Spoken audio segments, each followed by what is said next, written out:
J'ai toujours beaucoup de bordel quand je voyage, regardez les smartphones que je teste. Si on me pique ma valise, je suis mort. Le Smart Z, on en parle bientôt. Xperia One, on en parle bientôt. Ça, c'est une montre connectée de fossiles qui est juste là, on en parle bientôt. Et puis le Black Shark 2 qui est là, on en parle aussi bientôt.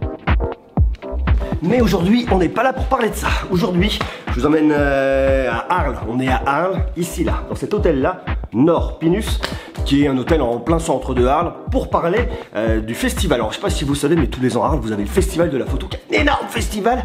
Et depuis 4 ans, il y a le festival de la réalité virtuelle qui est présent à Arles aussi. On reste toujours dans l'image, et ça, c'est vachement cool.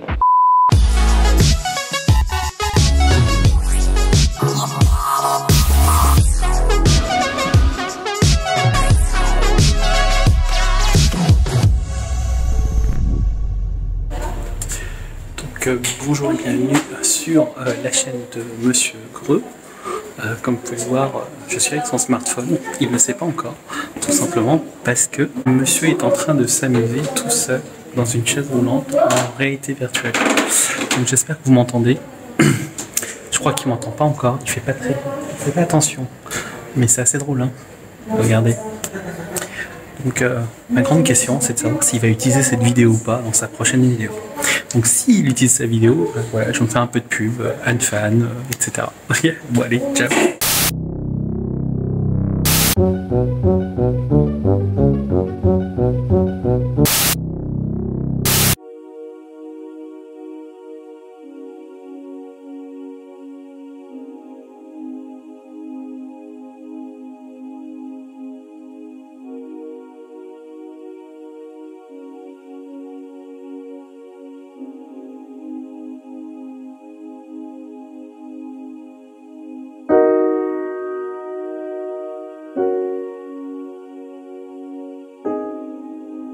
Et ce festival de la réalité virtuelle vous permet de découvrir des univers jusque-là inconnus. On se met ce petit truc sur la tête pour l'hygiène. Alors je sais, c'est très beau, mais c'est vachement bien pour l'hygiène. Et ensuite, vous venez mettre votre casque de VR, vous rentrez vraiment en immersion. Alors l'idée, c'est que vous avez plusieurs films qui sont présentés, qui sont là en VR, et qui vont donner des expériences différentes, revisiter un peu l'idée de ce qu'on peut avoir au niveau du film. Alors on n'est pas du tout dans le sensationnalisme, on n'est pas dans ce qu'on peut retrouver sur des jeux, notamment, vous savez, les trains de la mine, les roller coasters, les films d'horreur, tous ces trucs-là qui sont vraiment sensationnels, et qui au bout d'un moment vous donnent un peu la gerbe. Lorsque vous jouez à des jeux, je sais pas si vous l'avez fait, je sais pas si vous utilisez de la réalité virtuelle, d'ailleurs dites-le moi en bas en commentaire, mais moi j'adore la VR, je trouve ça génial d'y jouer, mais il y a certains jeux qui au bout d'un moment, ça me file des nausées et j'ai un peu de mal. Alors ça dépend des jeux, il y a des trucs ça passe très bien et je suis très content, j'adore ça, mais là on n'est pas dans le côté divertissement en termes de jeu, on est dans le côté un peu plus contemplatif, mais on prend part au truc. Alors il y a plusieurs expériences et le truc est vraiment dingue.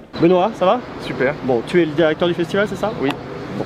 Tu peux me parler de la genèse, de l'historique du festival? Le festival, on l'a créé en 2016 avec cette idée qui était de dire que en 2016, tout ce qu'on voyait en VR, c'était plutôt fait par des techniciens. C'est-à-dire qu'on avait beaucoup de choses sur la science-fiction, on avait beaucoup de choses qui étaient de l'ordre très technique, des roller coasters, des choses comme ça, qui étaient des prouesses en termes de technologie. Sur du jeu vidéo, tu veux dire? Soit du jeu vidéo, ou même ce qu'on voyait en dehors du jeu vidéo, c'était de la prouesse. D'accord. Mais il n'y avait pas forcément d'écriture, il n'y avait pas forcément une notion d'auteur, de narration, d'univers un peu artistique. Et dans ce festival, on a voulu mettre en avant des nouvelles écritures liées à la VR et ce que ça pouvait permettre en termes oniriques, en termes de narration et en termes de performance artistique.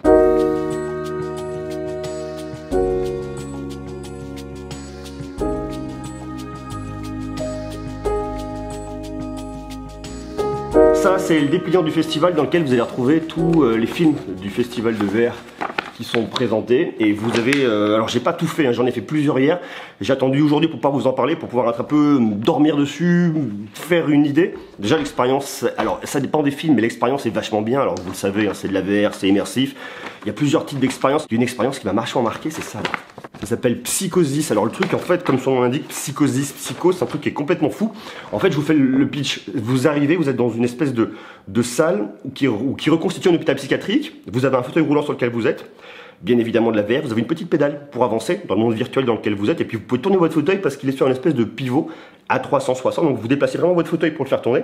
Et vous vous déplacez dans ce monde comme ça, en réalité avec des vraies sensations, un truc qui est complètement fou. Ça se base sur le texte de la dramaturge britannique Sarah Kane, qui a rédigé dans une clinique psychiatrique au début de 1999. Peu de temps avant son suicide, vous voyez, le truc qui est quand même vachement lourd. Le spectateur se retrouve à l'intérieur des visions surréalistes de l'héroïne de l'œuvre de Sarah Kane et s'engage dans un voyage psychédélique qui commence dans un vrai couloir d'hôpital et se poursuit dans un espace virtuel. En gros, vous êtes dans un hôpital, vous arrivez, vous passez une porte et là ça devient complètement fou le truc. Enfin, je veux pas vous spoiler le truc, mais c'est vraiment un truc surréaliste. Et ce qui est génial, c'est justement le côté immersif, puis surtout le côté où vous avez des objets, où c'est vous qui vous déplacez, vous êtes vraiment dedans. Vous baissez les jambes, vous voyez vos jambes sur le fauteuil, enfin le truc est vraiment ouf. Comment ce que tu es en train de faire? Alors en fait là tu vois, je suis sur une plage. Tu es sur une plage? Et c'est une plage avec un lac en plein milieu.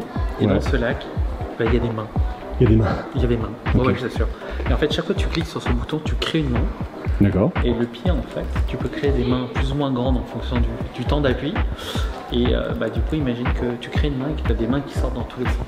C'est des espèces de mains briquées, on voit un peu derrière. Ouais, c'est dégueulasse. Je te jure, c'est un concept complètement ouf. Ah oui, on les voit là. C'est là où je suis pas artistique en fait. Comment tu vas faire des éclairs? Ah bah justement, ça c'est mon côté Super Saiyan. Je me suis un peu énervé. Tu vois, j'ai créé beaucoup de mains donc je suis un peu énervé et là du coup les éclairs apparaissent. Ça va être comme ça que ça va marcher. Parce que t'es hyper vénère en fait. Ah bah oui, là je suis en Super Saiyan. En tout cas, le casque te va très bien. Ah bah merci beaucoup, je me disais aussi. J'ai fait un autre truc qui s'appelle ayahuasca. Ayahuasca, je sais pas si vous connaissez, c'est une drogue qu'on fait en groupe, qui vous fait faire des voyages hallucinants. Et on est justement dans... C'est une pratique spirituelle. Et donc justement, là, on rentre dans un voyage de quelqu'un qui consomme de l'ayahuasca et qui plane complètement. Donc vous êtes dans des espèces de trucs psychédéliques, avec des chants de chaman, enfin un truc qui est complètement ouf. On reste dans l'immersif, vous êtes posé par terre avec des espèces de petites bougies, enfin ça vous transporte vraiment ailleurs. Et c'est cool parce que c'est vraiment ça qui pousse l'expérience, je dirais, du voyage, du film encore plus loin. Alors il y a un autre truc que j'ai adoré, c'est ça là, ça s'appelle Gloomy Eyes. La création est dingue parce que vous êtes là et donc c'est tout noir, vous êtes debout, vous pouvez vous déplacer et vous voyez une espèce de scène qui est devant vous, qui s'ouvre avec un espèce de méchant. Et vous avez un espèce de bonhomme avec des énormes yeux, Gloomy Eyes, et puis il vit une histoire. Et en fait, vous êtes positionné là, il y a la scène devant vous, donc vous pouvez vous rapprocher, vous regardez de plus près, vous pouvez vous promener un peu autour, vous êtes vraiment dans la scène. C'est ça le truc qui est génial. Et hop, ça s'éteint, comme au théâtre, ça baisse la lumière et le bonhomme il se déplace, il va sur une autre scène. Et en fait, ça fait tout le tour de vous. Donc le truc, c'est vous tournez, vous baladez autour de l'œuvre, vous regardez, vous êtes curieux comme ça. C'est assez impressionnant. Et à la fin, ça finit, le plan est assez haut, vous vous sentez tout petit par rapport à ça. Vous pouvez vous rapprocher, mais vous pouvez pas vous monter, pas d'escabeau, vous voyez. Et ça donne des perspectives complètement différentes. Et c'est ça que j'ai trouvé vraiment génial. Je crois que le cinéma en VR, plusieurs années, ça pourrait remplacer le cinéma, ou en tout cas prendre une part aussi importante que le cinéma actuel. De la même manière que le cinéma n'a pas tué la photo, que la télé n'a pas tué le cinéma, je pense pas que la VR va tuer le cinéma. D'accord. Mais par contre, elle va cohabiter à côté, elle va apporter une autre forme d'expérience. Et puis il y a peut-être des gens qui n'iront plus au cinéma, qui feront de la VR. Il y a des gens qui ne rentreront pas du tout en VR, qui continueront à aller au cinéma. Puis il y a des gens qui feront les deux. Donc je pense qu'après, c'est une histoire d'offre culturelle. Mais je pense que ça, par contre, ça va prendre une part très importante dans un monde immersif global. Et on va pas parler de VR, on va pas parler d'AR, à la fin on va parler de monde immersif. Vous avez un autre truc qui s'appelle Seven Lives. Alors ça, c'est vachement bien, mais c'est aussi hyper dur. Seven Lives, c'est l'histoire d'une jeune femme qui, dans le métro de Tokyo, eh bien, va se suicider. Donc vous arrivez, vous êtes sur le quai du métro à Tokyo, vous entendez le métro qui arrive, il y a des gens, et puis vous voyez que vous basculez en faisant ah, ils arrivent, donc scène d'horreur, vous commencez, c'est ça vous prend. Alors ça fait pas le truc, vous voyez pas la scène, il n'y a rien de trash, il n'y a pas de sang, tout ça, mais vous êtes dedans. Et ensuite, vous avez une espèce de quai un peu flouté, et vous vous approchez, vous choisissez la personne vers laquelle vous voulez vous approcher, pour venir rentrer dans son histoire et comprendre des moments qui ont été des moments clés, des moments un peu drama, un peu compliqués de sa vie. Donc le truc qui est ouf là-dedans, si vous voulez, c'est que de quelle manière le spectateur va pouvoir rentrer dans un monde complètement en immersion, va pouvoir interagir avec différentes personnes, comprendre, et c'est vraiment vous qui faites le choix d'aller plus là, d'aller plus là. Ça me fait penser quand j'étais gamin, vous savez, je sais pas si vous avez eu ça, ça existe encore, je crois, c'est les livres dont vous êtes le héros. Vous lisiez et vous arrivez, vous faisiez une histoire et ça vous emmenait à telle page. Alors, c'est pas tout à fait la même chose, mais dans l'idée de la construction, c'est un peu ça. C'est-à-dire que vous êtes dans l'histoire, c'est vous qui faites le choix d'aller là, de voir ça. Il y a un côté vraiment très interactif. Tu disais un truc intéressant tout à l'heure en off, c'est que tu me disais, ton cerveau, la façon dont il interprète un film en VR et un film sur un écran classique, c'est pas la même chose, c'est pas stocké de la même manière en fait. Quand tu vis une expérience en VR, ça va se mettre dans le même endroit de ton cerveau que quand tu vas voir un concert, ou que tu vas boire un coup avec des copains, ou que tu fais quelque chose de vécu.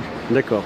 Tandis que quand on voit un film sur Netflix ou qu'on écoute de l'audio, ça se met dans un autre endroit du cerveau qui est justement des choses qui sont enregistrées, qui ne sont pas de l'ordre de l'expérience. D'accord. Par contre, l'AVR vient se mettre dans l'endroit du cerveau qui est de l'ordre de tout ce qui est expérience, de tout ce qui est vécu, et voilà. Et c'est ce qui montre qu'il y a une dimension différente dans cette technologie. Il y a quelque chose qui reste un peu ancré en nous et qui reste présent, et c'est ça qui, je pense, est une voie extrêmement intéressante à explorer dans la VR. Et rappelez-moi, le festival du coup, il est de quand à quand? Alors on a commencé le 1er juillet et on va jusqu'au 25 août. Okay. C'est tous les jours, il n'y a pas d'interruption, du lundi au dimanche, de 10h à 19h30. Et il y a notamment des films qui sont fléchés pour les enfants, donc on peut commencer assez tôt, vers 6-7 ans. Okay. Et d'ailleurs tous les vendredis après-midi, on a des ateliers pour les enfants, pour leur permettre de découvrir la VR, et ils vont tourner leur propre film en VR. Ce qui est génial, et ce que je trouve vraiment intéressant avec ce festival, c'est qu'on voit que la VR est là avec le cinéma, permet des interactions, il y a un champ des possibles. On voit que les personnes qui construisent ces films, qui construisent ces scénarios, testent différentes choses. Il y a plein de choses différentes. Il y a un truc, c'est Accused, numéro 2, c'est sur le procès de Nelson Mandela en Afrique du Sud. Vous aviez son numéro 2 qui s'appelle Walter Sisulu, et ça vous montre son procès. Alors il y a des heures d'archives audio, mais il n'y a aucune archive vidéo. Et du coup, vous avez une espèce d'animation où ils ont dessiné le procès avec 7 hommes, avec les avocats. Donc, vous sentez tout petit, avec ceux qui sont énormes, qui gueulent. Enfin, ça vous plonge dedans, c'est immersif. Donc, ça propose plein de films. Et je vous invite vraiment, si vous passez par Arles, venez voir le festival de réalité virtuelle. C'est la 4e édition. C'est au couvent Saint-Césaire. C'est un petit truc. Vous arrivez, vous êtes dans un endroit public, très silencieux. Les gens parlent pas fort. Vous vous inscrivez à des films et les gens viennent vous appeler. Tenez, vous venez là. Et vous arrivez dans votre salle.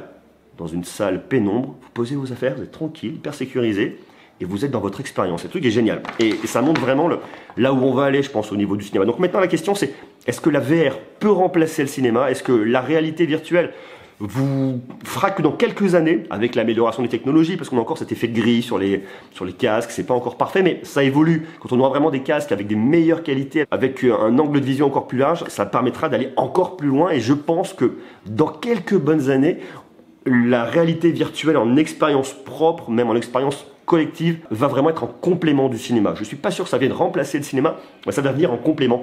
Et ce que j'ai vu en expérience là, bien croyez-moi que ça redessine vachement de choses par rapport à ce que j'ai vu en VR.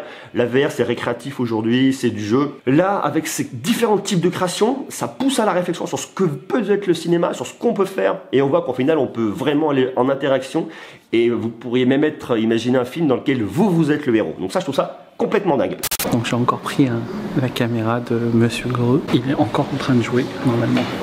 Je comprends pas comment il fait pour vlogger avec un GH5, parce que c'est quand même un bout de bras, c'est hyper lourd. Mais toujours est-il que ça va être très très fun. D'ailleurs, je vais commencer à faire une expérience bizarre. On se rapproche.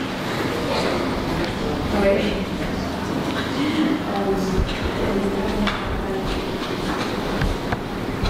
Vraiment, si vous n'êtes pas loin de Arles cet été en vacances, si vous êtes à Nîmes, dans le coin, au Sainte-Marie, Marseille, ce que vous voulez, venez, faites un tour.